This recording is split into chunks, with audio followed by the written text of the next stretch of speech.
Selamat pagi saudara, bagaimana kabar Anda? Kami berharap pagi hari ini Anda dalam keadaan sehat walafiat dan dalam kondisi yang baik.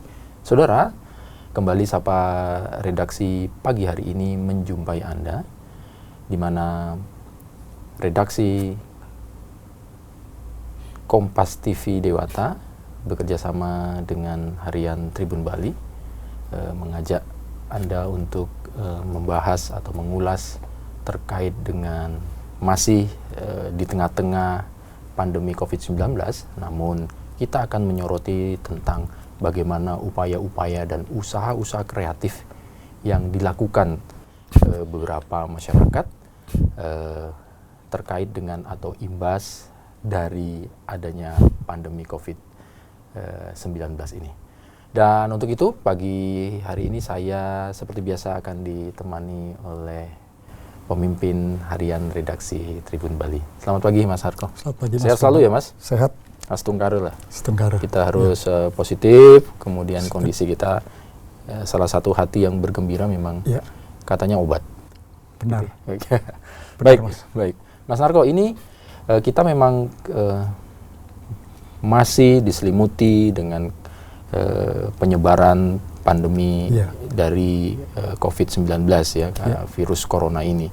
Dan ini memang di tengah-tengah itu memang ternyata ada dampak-dampak, efek-efek dari pandemi COVID-19 ini, termasuk juga terkait dengan ada beberapa masyarakat yang memang dalam bisnis, dalam pekerjaan, ada yang memang harus terhenti, ada yang memang harus dirumahkan, bahkan tidak bisa bekerja atau mendapatkan penghasilan seperti biasanya. Ini di Bali pun lumayan cukup terdampak, Mas Argo.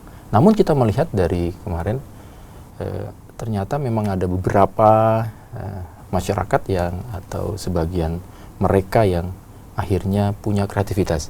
Ini saya kira menarik, ini Tribun juga menyoroti ini.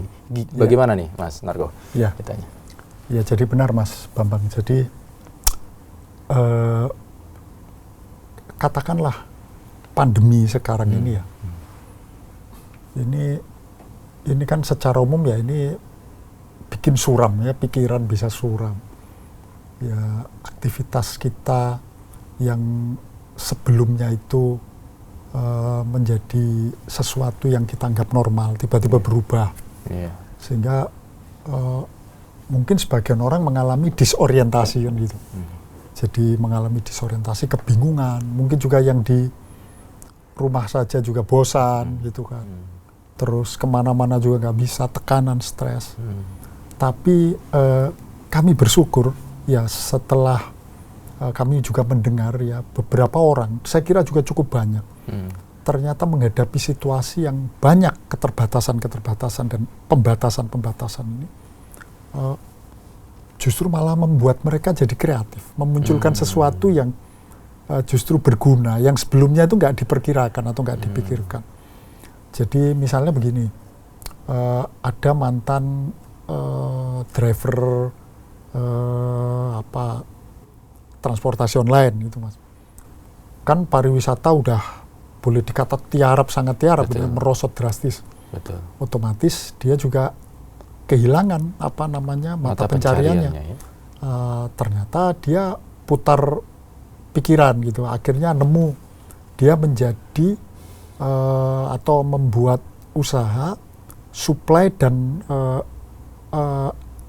antar gitu, supply dan layanan antar sayur mayur dan sembako gitu kan.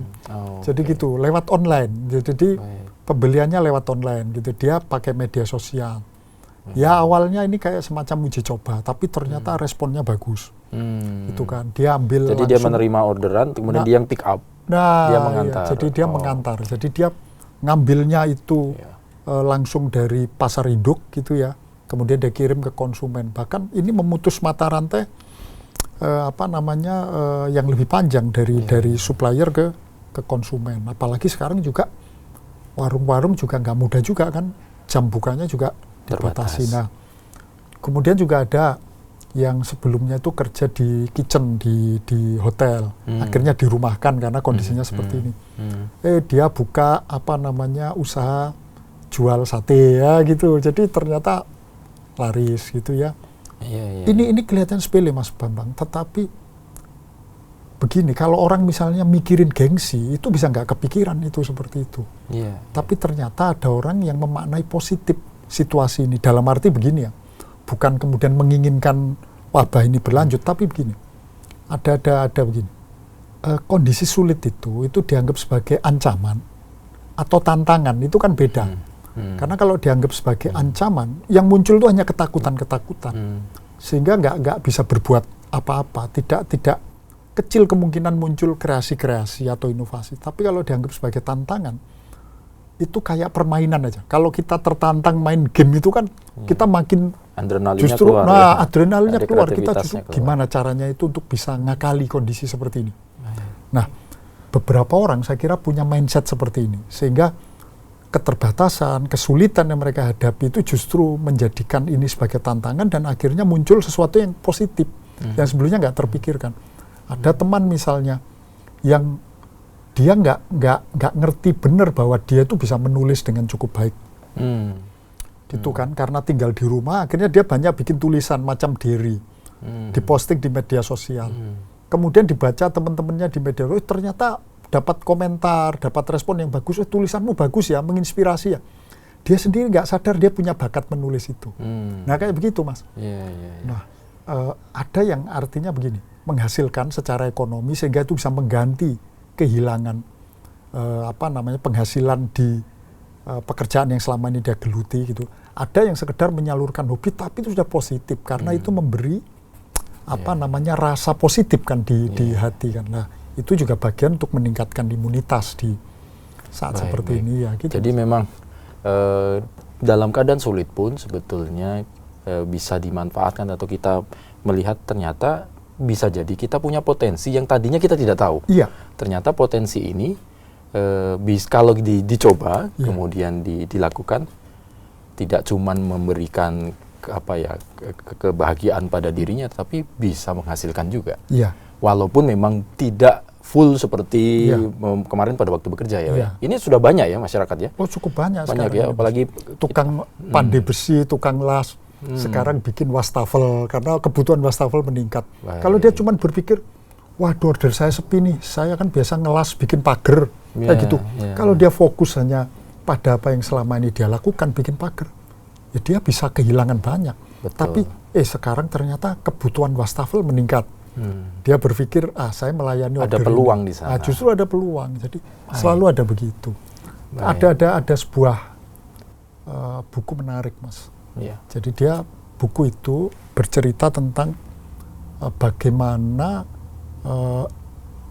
Navy Seals, itu pasukan elit angkatan laut Amerika, itu bisa keluar dari situasi krisis, ya kan, dengan sukses. Jadi karena dia pasukan elit ya.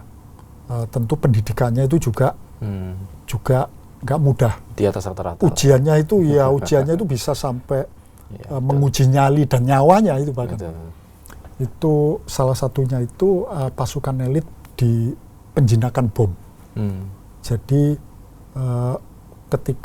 ketika suatu kali dia dihadapkan pada sebuah situasi, dia harus menjinakkan bom di bawah laut. Tetapi kemudian tidak dia duga ada kabel-kabel yang melilit di kaki dan tangannya.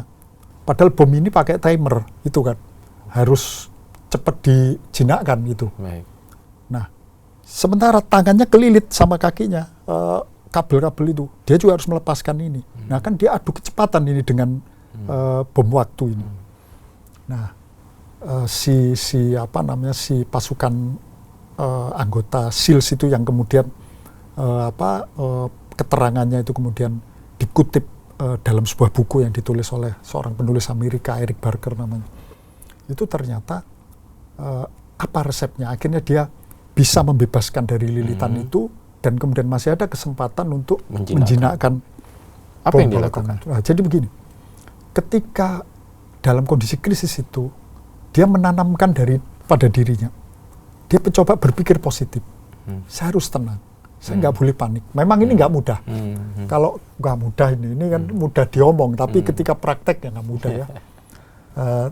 Ya tapi beginilah yang diungkapkan oleh si Navy Seals itu, anggota Navy Seals itu. Jadi harus ada yang disebut self-talk positif. Jadi ada percakapan batin, kan ini gimana kesulitan. Tapi itu percakapan batin itu boleh antara ketakutan, kecemasan, macam, tapi kesimpulannya itu harus tetap positif. Itu pokoknya harus positif kesimpulannya. Itu namanya self-talk positif atau adalah itu membuat mengurangi rasa panik, justru muncul ketenangan. Dan ketika muncul ketenangan itu, dia walah ternyata bulatnya hanya di satu hal aja. Segini udah selesai. Kalau dia panik mungkin dia memegang apa namanya simpul yang salah, malah memakan waktu, malah makin bulat gitu ya, malah makin berbelit-belit kabelnya, malah dia nggak bisa menyelamatkan bom itu, dia sendiri juga kena dampaknya. Jadi ada seperti saya kira beberapa orang yang sudah kita lihat, kita tulis ya, bisa mengakali kondisi ini secara kreatif, bahkan kemudian upaya usaha yang dilakukan memberi inspirasi bagi orang lain, dan juga bahkan cukup bisa menggantikan pekerjaan, penghasilan dari pekerjaan lamanya yang hilang itu. Nah ini saya kira mereka itu saya kira orangnya bermindset positif. Kalau mindsetnya negatif nggak mungkin. Nggak jadi. Iya. Baik, jadi memang intinya bahwa semua bermula dari diri kita sendiri, kemudian kita yang memang bisa menyelamatkan dalam tanda kutip, dan kita yang harus berbuat untuk kita gitu ya. Jadi dengan ketenangan, kemudian tidak ada kekalutan dan kepanikan, dan kita apabila kita mau mencoba, hilangkan gengsi itu tadi ya Mas Marco ya, kemudian ada peluang untuk bisa mendapatkan penghasilan tambahan atau mengganti yang mungkin tidak full tapi paling tidak masih ada uang yang bisa daripada diterima, tidak sama sekali. Terus ada satu juga resep yang disebutkan oleh si penulis buku ini. Dalam situasi sulit itu, ya kalau bisa justru tidak hanya memikirkan diri sendiri. Ya itu tentu keselamatan diri, kesehatan diri, ya safety diri harus diperhatikan, prioritas. Tapi ketika itu sudah, itu kalau bisa juga ikut membantu yang lain. Solidaritas sosial itu ternyata menciptakan energi positif yang lebih luas pada lingkungan, gitu Mas. Dan kalau ini makin membesar, itu justru apa namanya? Kita kan ngomong tentang imunitas diri, itu bisa menjadi imunitas komunitas. Imunitas di level komunitas. Ada kekuatan ketahanan di sana. Ketahanan sosialnya itu muncul. Gitu. Baik, terima kasih Mas Narko atas perbincangannya pada pagi hari ini. Kita berharap semoga saja pandemi COVID-19 ini segera berlalu. Tapi kalaupun kita tidak tahu sampai kapan, ada hal positif yang bisa kita lakukan adalah kita jangan terpuruk, kita jangan berdiam diri, kita tetap melakukan sesuatu, masih ada peluang, paling tidak untuk mencari tambahan, dengan kreativitas, dengan kemampuan atau potensi yang ada pada diri kita untuk, dan yang paling utama, jangan ragu atau jangan kalah untuk tidak memulai, segera memulai dari hal-hal yang kecil. Dari hal itulah paling tidak mudah-mudahan ada jalan yang lebih luas, lebih besar untuk kesempatan bagi kita untuk survive. Nah saudara, mari kita tetap berpikir positif, dan sekali lagi kami tetap mengajak Anda, menghimbau Anda untuk ikuti himbauan dari pemerintah, hindari kerumunan apabila Anda harus terpaksa keluar karena keperluan yang penting. Gunakan masker, lalu rajin cuci tangan dengan sabun dan di air yang mengalir, dan mudah-mudahan imun dan iman kita memberikan kekuatan pada kita. Terima kasih saudara, Sapa Redaksi kali ini kami akhiri, dan selanjutnya kami akan hadirkan informasi inspiratif lainnya, tetap dalam Kompas Dewata Pagi.